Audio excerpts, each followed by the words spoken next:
因为我家猫平时总喜欢上我的床睡，说实话是有一点影响我睡觉的，特别有的猫呼噜声贼大，所以我弄来一张属于它们自己的床，还是豪华双层款的。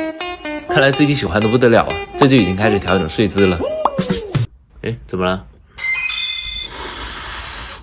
这母老虎又发作了。杜甫，你先别急嘛，你可以上去看看。他不会想扑下来打我吧？安排的差不多了，我还给你买了手机，没事就不要来打扰我了。Tomorrow.